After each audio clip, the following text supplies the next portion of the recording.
You sent it to him. He said, thanks for the gift. You said, well, you responded with, you are welcome, with 3 love emoji. You said, do you like it? He said, I love it. The one that caught my interest is this. Anytime I'm going to Ibadan, after the day, no, after the day that you had the day that you had the incident. No, after the day you had the incident, right? You were the one who reached out to him to ask him if he's home. Your name needs to He asked you if you are home. You said you are not home. And then you asked him what time he's going out. You said, good morning, with 3 love emoji again. The next day, he said, good morning. Trust you slept well. Nisuru, my friend. Calm down. You said you responded. Yes. You will defend yourself. Calm down now. And then Akim Nisuru. And then I say, how about you? And then your next statement was, last night was a blast. That was you. He said, he replied with, oh. He said, do you mean I took you to paradise with my dick? You responded. You responded. Yes, now. Do you see the way I was screaming? That was you, nigga. So please stop this behavior. Stop this behavior. Let me emphasize this. I am not party to judging you. I am just saying, stop calling everybody idiots. And I think you are making a wrong claim. See, girl, alone, you want to make matter complicated for yourself. Victor, focus on making a claim on publishing this thing. That's what you're supposed to focus on. Why did they post your video? This shit is consensual. Forget about that right now. Why did they post your video? You are saying that they want to manipulate the public. They did not manipulate you. They canvass you into this shit. You were what is manipulation in this message we just saw? Manipulation. Don't let people be dragging you. I will not drag. Okay, Victor, hold on. Victor, so now you are coming here now, after you've been here for more than 45 minutes, and saying that you did not consent, they drugged you. Hey, Joe, hold on. You said you did not consent, they drugged you, they didn't give you any money, alone, boy, I swear, nothing. After all of that, Victor has now come online to say, oh, well, the only case you have is to say that you didn't give consent for that to be released to media. Now you're saying, yes, I want justice because I didn't give consent. Mo, I'm very sorry, okay. Joanne, I just can feel like a continuation. Oh, they got 20K. About 20K. What to wrap 20K? So let me establish they are in a relationship. And Akim were in a formidable relationship. After threesome, not in any profitable relationship with anybody. I was not in any so leave this girl to solve her problem. She's not ready to tell the truth. You need to focus on the video, Joe. Let's focus on the video. We should focus on the video. You are your partner. We should focus on the video.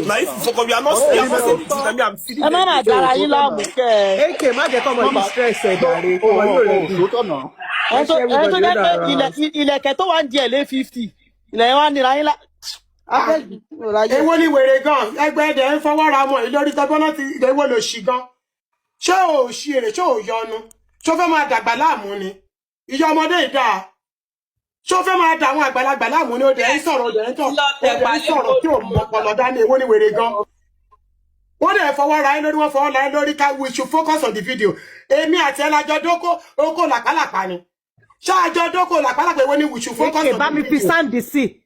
Kí ló mí ìgbà pé focus on the video ìwọ àti ta ni? Ìwọ àtàwọn oníkẹ́gbẹ́ focus on the video. Èwo ni wèrè gan? Ìjà ẹ̀dà because you have failed your family as a whole. When Victor King ka gbogbo nǹkan tó ṣe ó ṣe fọ́kàn lọ́kọ̀ tó fún ẹ 20,000. You are such a disgrace. You are such a disgrace. Wọ́n ò tiẹ̀ fún ẹ ní 200K torí 20,000 ló ṣe torí lọ ṣe 3 sàn. Wọ́n fídíò ọmọdé alágbó. Ìwọ náà fídíò padà wá dédé wá ní o mọ̀ sí. Ṣé o máa yọnu? Kí ni nǹkan tó mú ẹ? 20,000 naira ó dójú ti gbogbo ẹbí ẹ. Oh, I don't advise you to only 20,000. Yeah, work of phone is not for the threesome. I take okay, 2 million. Look back for threesome. 20,000 is just body spray to ra packing nko. Oh no, mo fẹ́ sọ pé body spray to ra nko. Can you imagine what threesome tó wà Takim tó padà ṣe nko? Don't sọ pé take you to heaven. Hello, Queen. Are you ready to help your so you don't yell me?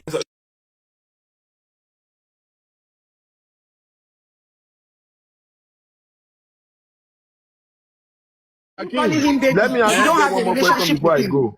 You are calling him baby. You are asking baby. Ask him. I asked for like he knows me. It be nonsense. So now, if you want us to help you, you need to say the truth.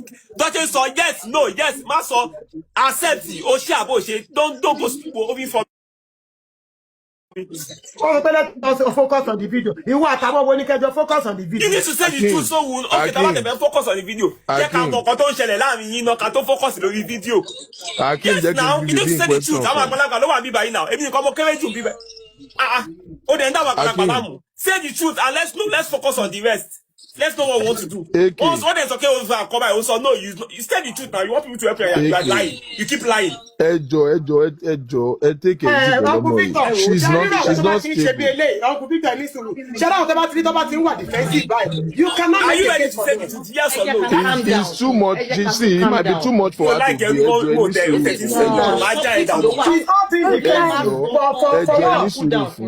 It might be too much for her to bear. She didn't see this from here. You need to understand as well. Because don't forget. Why is she denying it? We agree that she denied it. Exactly. We agree that she denied it. But she's not seeing but at it. the same time, you need to understand that her mental health as well. Quickly, if this video got released, if it was me, Martin, Lati Joy, like, you need to understand that her mental health as well. Like, she probably thought, okay, cool, the only way I can come and defend myself is to come on social media and say that they drugged me or whatever. And if you saw what I sent you on WhatsApp, I told you to be very careful because it was wishy-washy. Like, I don't know her name, whoever you are, you need to understand that the step that you took was wrong. You should never have come on a social platform and start accusing people of drugging you or whatever. That's defamation. Especially,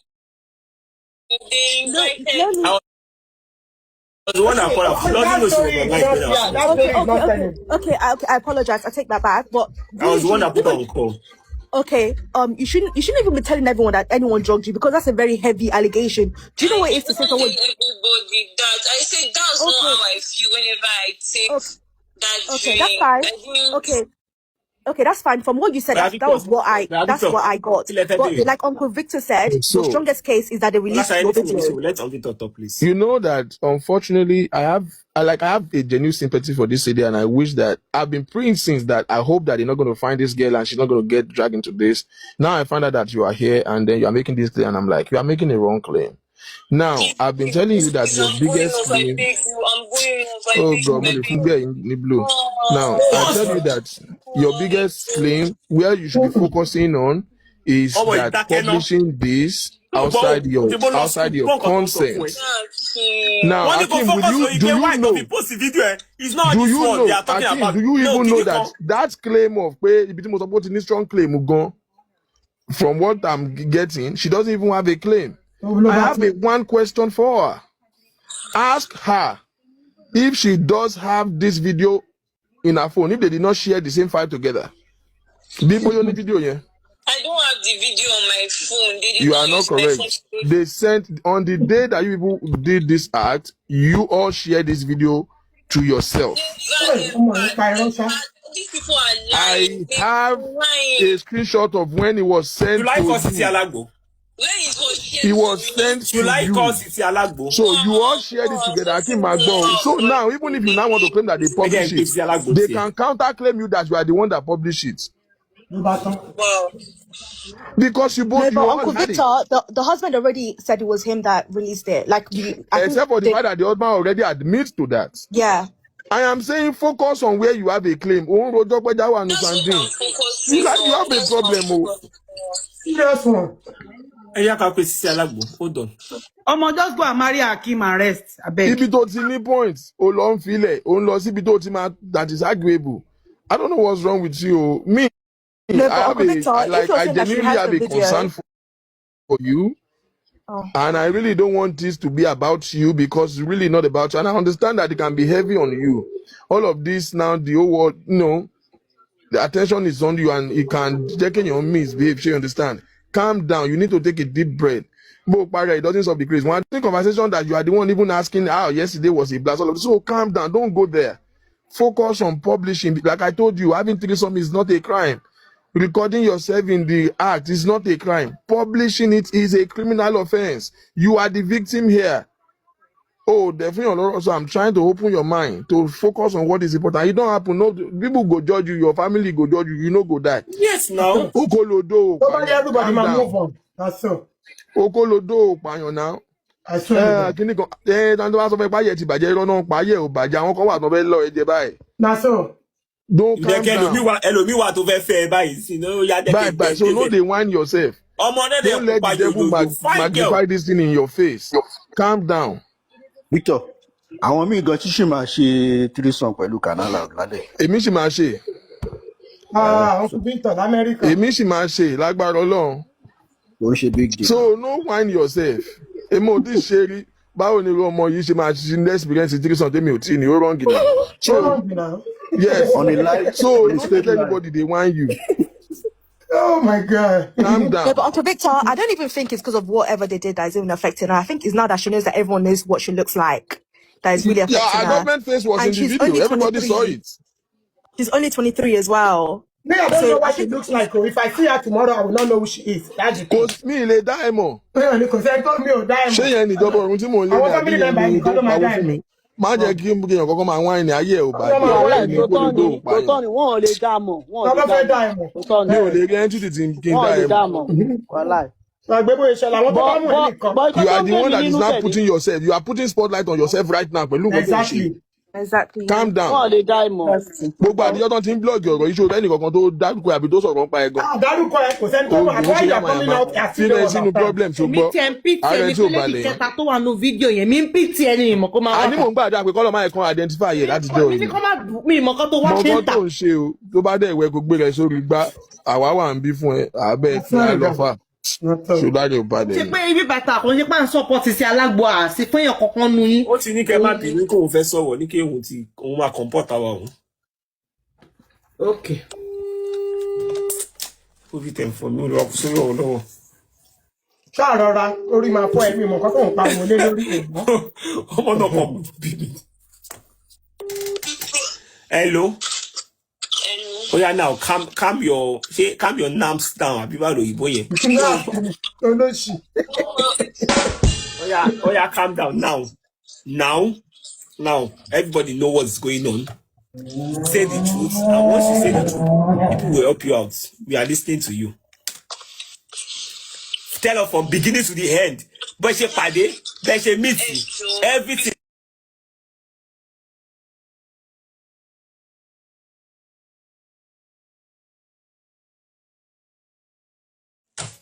Ta ló ń jẹ́ Dorcas?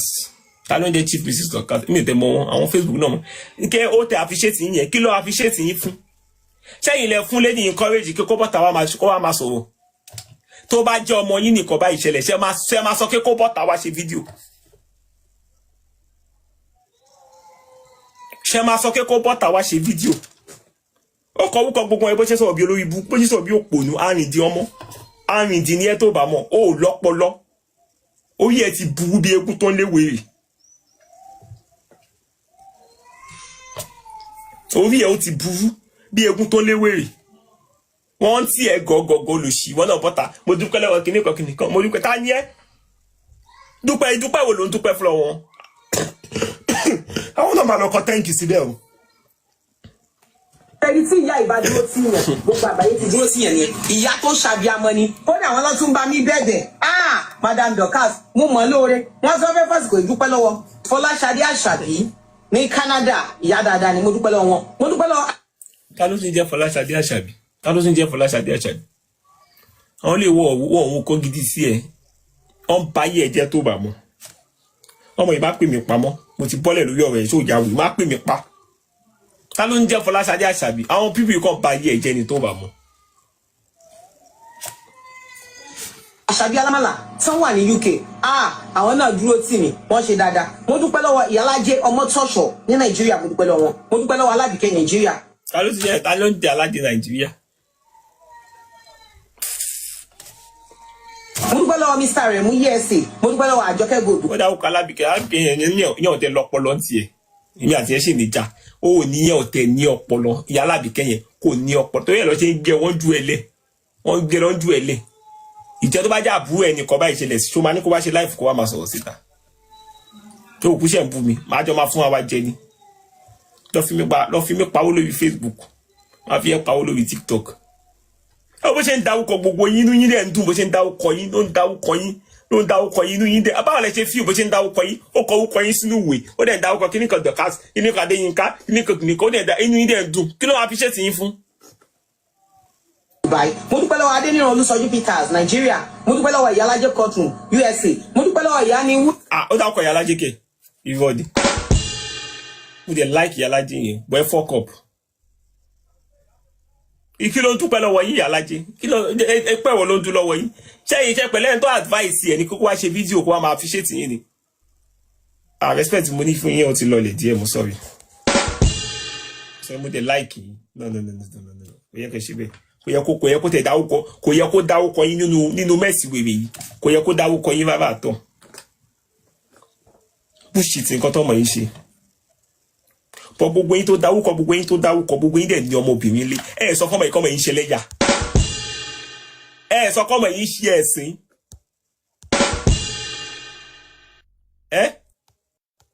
ẹ sọ fún ní ẹ sọ mí kọmọ yìí ti ń fa because I don't know the appreciation video tó ń ṣe fún yín tó ń kí gbogbo yín ni pé ẹ ṣe fún kíni standing by her as how standing by her fún kíni kí lẹ́ ń stand by her fún kí lẹ́ ń dúró fún kí lẹ́ ń dúró ti lẹ́yìn ojú I don't understand gbogbo ilẹ̀ dàbí ìyá sọmọ yìí àti tó bá dàbí ẹ̀gbọ́n àbí máa dàbí àbúrò sọmọ yìí náà standing by her fún kí ló ń tẹ́ǹkì yín fún I don't understand this appreciation video that's it I don't accept it I don't understand why she's appreciating you people calling your name into this mess ẹ ṣé mo dúpẹ́ for what. ló ni mo fẹ́ Nàìjíríà mo dúpẹ́ lọ́wọ́ Daddy Desire USA mo dúpẹ́ lọ́wọ́ Star Girl UK promotion London UK mo dúpẹ́ lọ́wọ́ Ọmọyẹmí Selina Australia mo dúpẹ́ lọ́wọ́ yín fans mi mo dúpẹ́ lọ́wọ́ Sherifudeen Ọjọ́ ọmọ Èkó mo dúpẹ́ lọ́wọ́ gbogbo àwọn fans ọkọ mi náà mo dúpẹ́ lọ́wọ́ yín mo dúpẹ́ lọ́wọ́ gbogbo Sisi Alagbo fans gbogbo ẹ̀yin abiyamọ ayé tẹ dúró tì mí tẹ. kò ní dáa fún ẹ kò ní tí Alagbo ogun ló máa pa ẹ́ ó ní jèrè àwọn wo ni fans yẹ àwọn wo ni fans ọkọ ẹ àwọn wo ni fans yẹ ta ló bí ẹ tí òwò ẹ pa ń kékeré ìwọ tó yẹ kí ìyá tó bí ẹ lọ́mọ ó yẹ kó ṣe oyún ẹ dànù because ẹ kò bá yé ọmọ lọ́mọ jẹ́ di ìwọ àtọkọ ẹ èyí méjèèjì tọ́lọ́wọ̀n ní fìwé fún ta ni fans yẹ àwọn wèrè tó gọ̀ bí tiẹ̀ náà ló máa wò ẹ tó máa wò àtọkọ ẹ wọ́n ń wẹ̀ láwò sunkún owó ẹ̀ láwò rẹ̀yìn tó yẹ kó máa fojú bojú báyìí olóṣì ṣó yẹ kó tẹ̀ wá sórí social media báyìí lọ́wọ́lọ́wọ́ báyìí ọ̀nà òsìkì ó máa gbàbẹ̀ kú ni because ó kọ̀ wá báyọ̀ ọmọ lọ́mọ jẹ́ lẹ́yìn kí Akeem olórí búkọ ọkọ ẹ̀ kó fẹ́ ọmọ yẹn ni o lẹ́yìn kí Akeem yẹn kó fẹ́ ọmọ yẹn because wọ́n náà bímọ nǹkan tó ṣe fún ọmọ yìí wọ́n máa ṣe bẹ́ẹ̀ fún ọmọ obìnrin ẹ̀ wọ́n máa ṣe bẹ́ẹ̀ fún ọmọ tó jáde ní òbò ẹ̀ náà wọ́n á ṣe bẹ́ẹ̀ fún àwọn ọkùnrin bíi mẹ́wàá wá ka tons lórí ọmọ ẹ̀ obìnrin wọ́n máa rape ọmọ ẹ̀ pa ni kí ló wúkọ ẹ̀ Ẹniọlá wọ́n máa dódódó ọmọ ẹ̀ títí ẹ̀mí á fi bọ́ lára ẹ̀ bẹ́ẹ̀ mo sọ fún ẹ ó gbádùn ojú kan ò ní ojú tó ń tí ò tẹ̀ ní ìwọ ìbọ̀tà wá ń ṣe appreciation video fáwọn wo àwọn wo ló ń ṣe appreciation video fún ní pé kí ni wọ́n support ẹ̀ wọ́n tiẹ̀ lẹ́yìn pé kí ni ó lè yàn àwọn tó wà gàbọ̀ ẹ̀ wọ́n ń ṣe yàn tó bá bẹ́ẹ̀ bẹ́ẹ̀ sọ̀tọ̀ wọ́n kì í ṣe èèyàn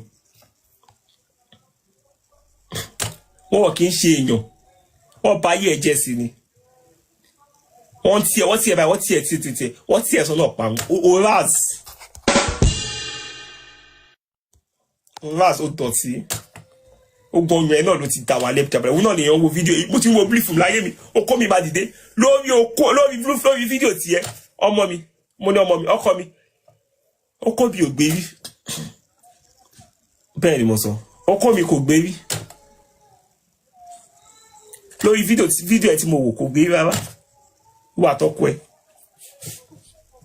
Lórí burúkú àwáyé má ṣe rere òjò wòye tẹ́sẹ̀tẹ́sẹ̀ olùsí ó dàbí past tense gbogbo yẹn ọmọ mẹ́ta ló bí gbogbo ẹ̀ ti dà ó jẹ́ lọ kó sílé sílíkàn sọ́yàn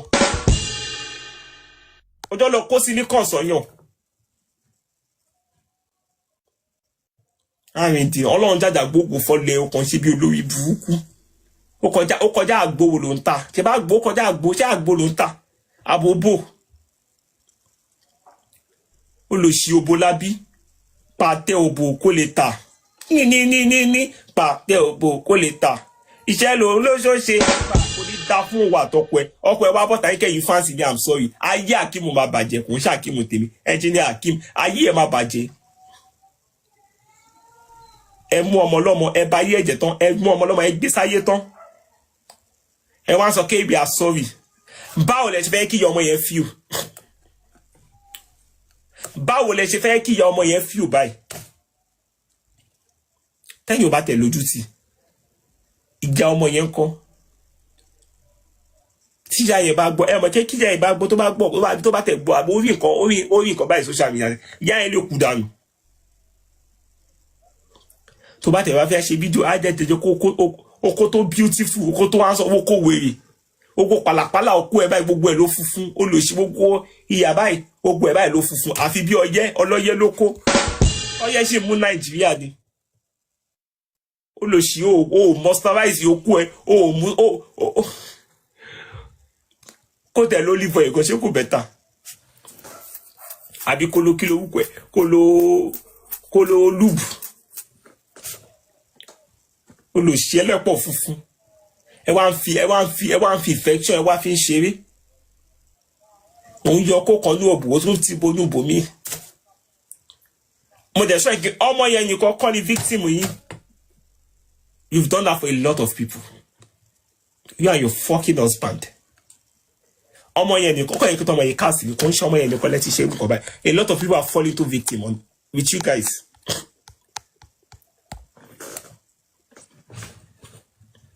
ẹ̀yin tọ́lọ́ wò ní fìwé fún èmi pìtì ọmọ yẹn náà àtẹ̀jọ́ kọ́ ọmọ yẹn náà bí àwọn oníwàlú ni but mo pìtì ẹ̀ náà tó yẹ ti bá yé ọmọ yẹn jẹ́ pátápátá èèyàn á sọ internet doesn't forget you kọ́mi yẹn tó wọ́kàn ọwọ́ Ọlọ́run ló dẹ̀ wà báyìí ó dẹ̀ bá fújọ́ ọmọ ọlọ́mọ jẹ́ ó bàjẹ́ tó bá tẹ̀ fẹ́ rẹ́kọ̀dì ṣé dandan ni kẹ́ èmi ò tẹ̀ ní kẹ́ má rẹ́kọ̀dì ṣé dandan ni kẹ́ rẹ́kọ̀dì ojú ọmọ yẹn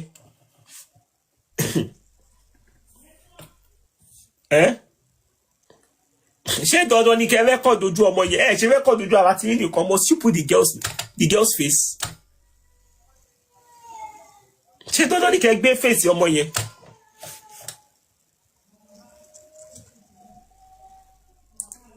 ẹ̀yin wà tí ọkọ ẹ sì fẹ́ ra yín báyìí sí ó kó ọmọ lọ́mọ gbé àbẹ́lẹ́bù ẹ ó wúwo bí kò wúwo nǹkan Jésù lọ. mo dúpẹ́ lọ́wọ́ yín ní dáàmú lórí ọmọ aráyé ò ní fọmọ dàyín láàmú ẹ wo ìkúnlẹ̀ mi lélẹ̀ gbogbo yín mo dúpẹ́ o mo mọ̀ lóore o love you guys. àrìndí ẹwọ́ ẹnu wèrè love you guys olùṣẹ́ lẹ́nu fífẹ́ bí pátá yasàlà ní pátá gígan aláyé owó wọ́n ń gbé ẹ bó dàbí òkú mọ́ṣúárì olùṣí ó dàbí ajá mi ló pa ó dá rárá ó gbẹ lójú ara ó gbẹ lójú òbò gbogbo nǹkan ló fi gbẹ kò ní dáa fún ẹ̀ka kúlù fáwọn tó ní ẹ́ olùṣí tí ẹ wá gbọ́ bí mo ṣe mọ̀ ó lọ́pọlọ ó dẹ̀ bímọ bí ọmọ ẹ tẹ̀ máa bí fídíò yìí náà ṣe bó lọ́mọbìnrin ọlọ́run ṣe íńtánẹ́ẹ̀tì kí n gbàgbé àwọn ọmọ ẹ máa kàdà sọ pé mọ́mì yọ aṣẹlẹ́yà yìí àwọn ọmọ ẹ máa sọ pé mọ́mì yọ aṣẹlẹ́yà what is this ṣé o kọ́ mọ́ ẹnì kan ló affect ni ẹni ọlá wàá ṣí ẹ̀sìn ó ṣe ò tí bẹ̀rẹ̀ sí iṣẹ́ wàá ṣí ẹ̀sìn burúkú tó bá mọ̀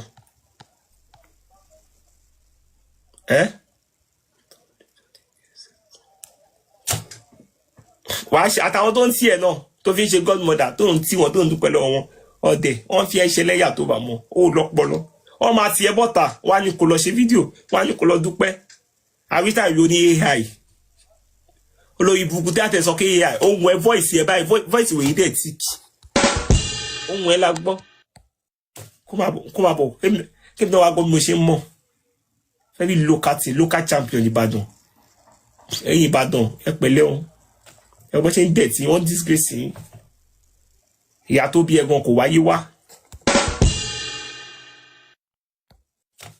ìyá ẹ̀ kò wáyé wá kò rí ayé wá ó bímọ òfò ó bí aṣáwó òṣèré burúkú tó ṣe kúrò lé ọkọ alákọ̀ọ́kọ́ náà òun lélẹ́yìí tó tún rawọ́ lé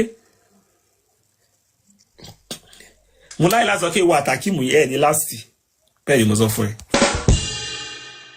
tí wà lákìmù bá ti jà má gbé wá sórí social media o tètè ya dé mọ́lé tí wà àtàkìmù bá ti jà má gbé wá sórí social media dé mọ́lé àbúdọ̀gbọ̀ torí tá bá gbọ́ ní kí ẹ jà kò ní fọ́nì torí àwọn tó ń tí ẹ sí tọ́jú kó lọ ṣe fídíò kó lọ debunk dey play ó tẹ́ sẹ́yìn tó tẹ̀fẹ́ tá ló tẹ̀fẹ́ fàkìbò lẹ́fù ó sẹ́yìn tó fẹ́ náà ẹlẹ́pọ̀ tó ti expire lọ fẹ́fẹ́ ó sẹ́yìn tó fẹ́ ti cast. Hello everyone, orúkọ mi ni Ẹni Ọlásísí Alágbo. Wọ́n fẹ́ fi àsìkò yìí dúpẹ́ lọ́wọ́ House of TMS Chief Mrs. Dorcas Adéyínká, ìyá dáadáa, ìyá àlùbáríkà, wọ́n mi ọba, ní fojú sunkún ọmọ láíláí. Ṣẹ́rí tí ìyá ìbá dúró tí yàn, gbogbo àgbáyé ti dúró tí yàn yẹn. Ìyá tó ṣàbíamọ ni, kódà wọn lọ tún bá mi bẹ̀bẹ̀. Madam Dorcas, mo mọ̀ lóore. Wọ́n sọ fẹ́ fàsìkò ìdúpẹ́ lọ́wọ́ Fọláṣadé Àṣàbí ní Canada, ìyá dáadáa ni mo dúpẹ́ lọ́wọ́ wọn. Mo dúpẹ́ lọ́wọ́ Àṣàbí Alámàlà tán wà ní UK. Àwọn náà dúró tì mí, wọ́n ṣe dáadáa. Mo dúpẹ́ lọ́wọ́ Ìyálájé Ọmọ́tọ́ṣọ̀ ní Nàìjíríà, mo dúpẹ́ lọ́wọ́ wọn. Mo dúpẹ́ lọ́wọ́ Alábìkẹ́ Nàìjíríà. Mo dúpẹ́ lọ́wọ́ Mr. Remu USA. Mo dúpẹ́ lọ́wọ́ Àjọkẹ́ Gold Dubai. Mo dúpẹ́ lọ́wọ́ Adéníran Olúṣọjú Peters Nàìjíríà. Mo dúpẹ́ lọ́wọ́ Ìyálájé Courtroom USA. Mo dúpẹ́ lọ́wọ́ Ìyá ni Wúrà ló ni mo fẹ́ Nàìjíríà. Mo dúpẹ́ lọ́wọ́ Daddy Desire USA. Mo dúpẹ́ lọ́wọ́ Star Girl UK Promotion London UK. Mo dúpẹ́ lọ́wọ́ Ọmọyẹmí Selina Australia. Mo dúpẹ́ lọ́wọ́ yín fans mi. Mo dúpẹ́ lọ́wọ́ Sherifuddin Ọjọ́ ọmọ Èkó. Mo dúpẹ́ lọ́wọ́ gbogbo àwọn fans ọkọ mi náà. Mo dúpẹ́ lọ́wọ́ yín. Mo dúpẹ́ lọ́wọ́ gbogbo Sisi Alágbo fans gbogbo ẹ̀yin abiyamọ ayé tẹ́ dúró tí mi tẹ́ ṣùgbọ́n mi. Mo dúpẹ́ lọ́wọ́ yín. Ní dam lórí ọmọ aráyé ò ní fọmọ dà yín láàmú. Wo ìkúnlẹ̀ mi lélẹ̀. Gbogbo yín mo dúpẹ́ o. Mo mọ̀ lóore o. Love you guys. Sórí olórí burúkú rẹ̀ ìfi tí màá ti mọ̀ nǹkan tí màá ti bìlíìfì kó ń ta àgbọn kí tó bá lágbo tó lè jókòó dìde. Tó bá ní àgbo tó lè fi jí òkú dìde. Màá gbà ní kí alágbo confam. Tó bá ní àgbo tó lè fi jí ẹni tó ti kú dìde kò ní dá fábùú àtàgbo tó ń ta. Ta ló tẹ̀ fún ẹ fèmù gan-an? Ta ló fún fèmù? Ta ló fún ní fèmù náà? I'd like to use this opportunity to thank Almighty God for always being there for me. I would also like to thank all my fans. God bless you for your support and everything. I'd like to use this opportunity to thank Almighty God for always being there for me. I would also like to thank all my fans. God bless you for your support and everything. I'd like to use this opportunity to thank Almighty God for always being there for me. I would also. Kò ní dá fún ẹ Hakeem. Ẹ ti ní Hakeem kò ní dá fún ẹ. Ta ni fans ẹ? Ta ló ní fans wèrè?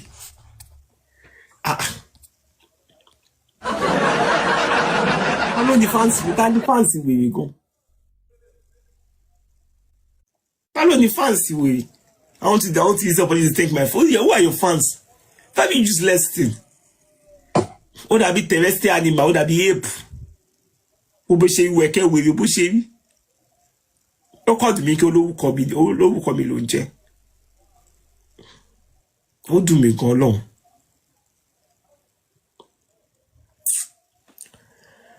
Sorry, Sisi Alágbo, ìwọ mú bá lẹ́jọ́. Ọmọ tẹ́ bá yé ẹ̀jẹ̀, bóyá Hakeem bá fi ṣe second wife ní kó tètè yá lọ àbí tó bá lábúrò ọkùnrin kó tètè yá pé ọmọ yẹn kó ṣe wedding fún kó máa bọ̀ nílé yín. Odi tí mo máa lò tí skin mi máa rí báyìí ẹ sọ fún mi máa bá yín mix ẹ̀. Mo láwọn kan tí máa fi mix cream mi báyìí. Máa mix ẹ̀ fún yín, mo mix ẹ̀ fara takilé tí mo wá ní mix ẹ̀ fẹ́yìn ìyá mi ẹ̀yìn bàbá mi. Yorùbá nation no going back. Odùduwà nation no going back. Ma mix ẹ fún yín. Tí ski yín dẹ̀ máa ṣe kíni. Tó máa wà pa tí ò ní fún yín ní rachis kankan. Ẹni tí tẹ́ bá fẹ́ tó bá dé jẹ́ face soap náà àbí face cream. Tí mo lè recommend fún yín tó máa wà pa. Tí ski yín máa rí bẹ́ bá ṣe fẹ́. Ayé dẹ̀ fẹ́ pupa gan ni. Abẹ́ kò fẹ́ ra light. Abẹ́ kò fẹ́ kí face yín kó máa glow. Kí ski yín kó máa glow. Ẹ sọ fún mi, ó wà available. Bákan náà àwọn aṣọ lọ́lọ́kọ̀ òjọ̀kan. Ó wà available. Gbogbo oúnjẹ jíjẹ ilé wa. Ó wà available. Kò sí nǹkan tí ẹ bá fẹ́. Ẹ máa rí ní Lady K African store. That is why I call it African store. Gbogbo lówó store. Kẹ́ fẹ́ ra alum. Kẹ́ fẹ́ ra ògùn èfù. Ògùn èfù ó wà ní Lady K African store. Kẹ́ fẹ́ ra àdí ó wà bí ọṣẹ dúdú ó wà. Orógbó obì atare atajọsí. Àwọn ata tó máa ń dì yẹn atare nìyẹn. Mo máa ń mix orúkọ atare atajọsí yẹn mọ́ra wọn. So àwọn ata títì tí yẹn látajọsí gbogbo ẹ̀ ló wà. Gbogbo ẹ̀ ló wà ní Lady K African store. Tó bá dẹ̀ já àwọn nǹkan àdúrà ni àdúrà ló gba agbára kan. Ẹlòmíì tó bá bi léèrè pé what is your achievement nínú ọdún yìí oṣù karùn-ún láti mú yìí o. Ẹlòmíì ò lè point out anything good á ní àìṣe bẹ̀rẹ̀ ni òun nígbàgbọ́ kọ́dún yìí tó parí ìyanu máa ṣẹlẹ̀ ó dẹ̀ máa ṣẹlẹ̀ lórúkọ Jésù. Ìyẹn tẹ́ bá ṣe kiri ọlọ́mọ tó bá ṣe pa ni bàbá máa gbé ẹ̀yin dẹ̀ gbìyànjú ẹ tọ́jú ara yín gbogbo ìbòjú ìkùnkùn àwọn òkùnkùn tó fi bòyí tó jẹ́ kọ́nà ọṣí tó jẹ́ kọ́nà ọ̀la tó jẹ́ kọ́ lóore rí yín ẹ gbàdúrà kí gbogbo ẹ̀ kó ká dànù kó go tuntun kó fọhùn nínú ayé yín àwọn iṣẹ́ àdúrà Ọlọ́run kò ájò má bà tèèyàn jẹ́ ni that is why I always tell God pé àdàbí tí má bà tèèyàn jẹ́ mò ń gbìyànjú ni láti make sure wípé ìwọ̀nba àwọn tọ́lọ́ bá ní kó wà lákàtà mi ó wà òkè mò ń gbìyànjú pẹ̀lú ọba ọpọlọ tí Ọlọ́run fún mi láti fi help àwọn èèyàn ìwọ̀nba ẹ̀bùn tí mo jogún tí Ọlọ́run fi ta mí lọ́rẹ mò ń lò fún àwọn èèyàn ni mi ò lò fún ara mi nìkan mi ò lò fún ìdílé mi nìkan